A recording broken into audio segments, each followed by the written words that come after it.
and this is why. Well, anyways, I'm about to go off on a huge tangent right now. But anyways, no, I mean, obviously, like when it comes to when you look at the law, it says don't commit adultery. It reiterates that in Acts. The whole thing is to just kind of like keep yourself right and like right for marriage. So that would be the whole thing, would be to go for marriage. So yeah, that would be the teaching. But if you're getting to like, how should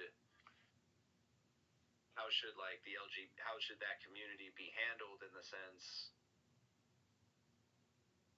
I think they should be they should be given the grace and patience and love and all like that too.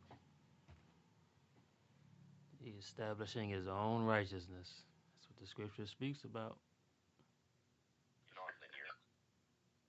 Yo, what's up? Any thoughts? About what? I didn't hear that part. Anything you've heard something about religion. What's up? Anything you've heard so far? About, I only heard something. I know it's about God. That's about it. It's a little like, I was typing it in ChatGPT. So, can you give me a quick synopsis? I jumped in late. They were already in something. Ah. Yeah.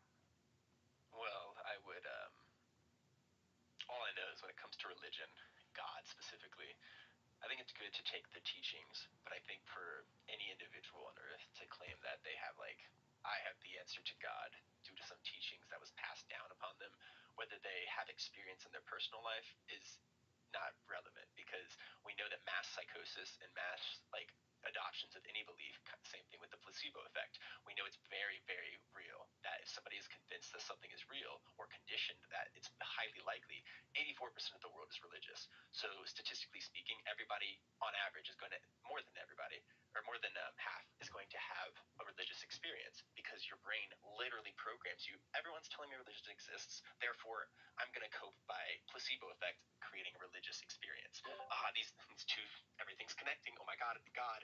And so what happens is your brain plays significant tricks on you. And I think most people who rely on conventional religion cannot think for themselves, and instead of actually looking into the reality of religion, spirituality, all these things, they just look to people who told them something, or biases, and then they will sit here and say, no, I've studied it as an adult. And yes, maybe they have, but the thing is, if I go into study, for instance, new math concepts, but I know that math is the only language, and I know it's 100% true, it's a universal language, I cannot genuinely consider other arguments, because I think that math is right no matter what. I'll humor other arguments, other math systems, but I won't genuinely change my mind. Ask any mathematician, they will never tell you that you can change my mind, 2 + 2 = 7.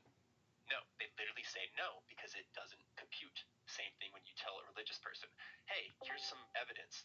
They will contort their bodies in every way that they can, because it's a bias. It's literally something that's ingrained in them. And that's my true opinion on religion. I think it's a foolish, perverted movement that really just captures the average person who can't think for themselves. And it's very unfortunate. Even people